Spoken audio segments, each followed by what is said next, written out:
Yeah స్పెషల్గా ఒక good news చూస్తా ఉన్నాం. అవుట్ సోర్సింగ్ ఉద్యోగులకు స్పెషల్ కార్పొరేషన్ ఏర్పాటుకు రాష్ట్ర సర్కారు ప్లాన్.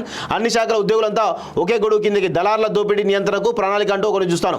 వివిధ శాఖల్లో పనిచేస్తున్న అవుట్ సోర్సింగ్ ఉద్యోగుల కోసం స్పెషల్ కార్పొరేషన్ ఏర్పాటు చేసేందుకు సర్కార్ ప్లాన్ చేస్తున్నది. అన్ని శాఖల ఉద్యోగులను ఒకే గొడుగు కిందకి తీసుకొచ్చేందుకు సిద్ధమవుతున్నది.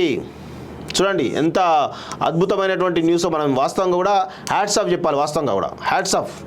ఒకవేళ ఇది కనుక నిజం అయితే వాస్తవం చెప్పాలంటే వివిధ శాఖల్లో పనిచేస్తున్న అవుట్ సోర్సింగ్ ఉద్యోగుల కోసం ప్రభుత్వం అతి త్వరలో గుడ్ న్యూస్ చెప్పనున్నది. వీరి కోసం ప్రత్యేక కార్పొరేషన్ ఏర్పాటు చేసేందుకు ప్లాన్ చేస్తుంది. అన్ని శాఖల ఉద్యోగులను ఒకే గొడుగు కిందికి తీసుకొచ్చి కార్పొరేషన్ పరిధిలో కొనసాగేలా చర్యలు తీసుకున్నది. ఇప్పటికే ఆంధ్రప్రదేశ్లో ఈ విధానం సమర్థంగా కొనసాగుతున్నట్లు అధికారులు చెబుతున్నారు. దీంతో అక్కడి వ్యవస్థపై స్టడీ చేయాలని ప్రభుత్వ ఆదేశాలతో అధికారులు కార్పొరేషన్ విధానాన్ని సీరియస్గా పరిశీలిస్తున్నట్లు తెలిసింది. ఏపీలోని వ్యవస్థపై పూర్తి స్థాయిలో స్టడీ చేసి సీఎంకు నివేదిక ఇవ్వనున్నట్లు అధికారులు తెలిపారు. కేబినెట్లో చర్చించి మన దగ్గర కూడా ఇంప్లిమెంట్ చేసేందుకు సర్కార్ ముందుకు సాగే అవకాశం ఉన్నది. దీనివల్ల అవుట్ సోర్సింగ్ ఉద్యోగులకు మేలు జరుగుతుందనే ప్రభుత్వ ఆలోచన. 10 లక్షల మందికి 2,000 కోట్లకు పైనే అంటూ 10 లక్షల మంది 1,50,000 ఉద్యోగులు ఉంటారు. సో ఏపీలో ఆల్రెడీ కార్పొరేషన్ ఉందంట. వాస్తవంగా ఏపీ తరహాలో తెలంగాణలోను అవుట్ సోర్సింగ్ ఉద్యోగులకు కార్పొరేషన్ ఏర్పాటు చేస్తే అన్ని శాఖల ఉద్యోగులంతా ఒకే కార్పొరేషన్ ఉద్యోగుల్లో పనిచేయాల్సి ఉంటుంది.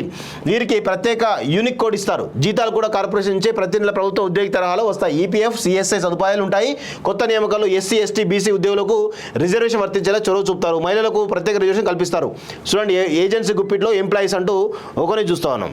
సో ఇదంతా ఏజెన్సీలన్నీ కూడా కల్వకుంట్ల కుటుంబం సంబంధించిన చేతుల్లో కబంధ హస్తాల్లో ఉండి ఈరోజు మొత్తంగా కూడా అవుట్ సోర్సింగ్ వ్యవస్థ అంతా కూడా నిర్వీర్యం అయిపోతా ఉంది. వాస్తవం కూడా ఇది జరిగితే కనుక, ఎందుకంటే మేము ఆల్రెడీ అడ్రస్ చేసినాం ఈ ఇష్యూని, పెద్ద ఎత్తున అడ్రస్ చేసి ఈరోజు 1,50,000 మంది ఉద్యోగులు ఎవరైతే ఉన్నారో ఒక కార్పొరేషన్ సంబంధించిన పెట్టాలని చెప్పి మనం డిమాండ్ చేసిన గతంలో కూడా.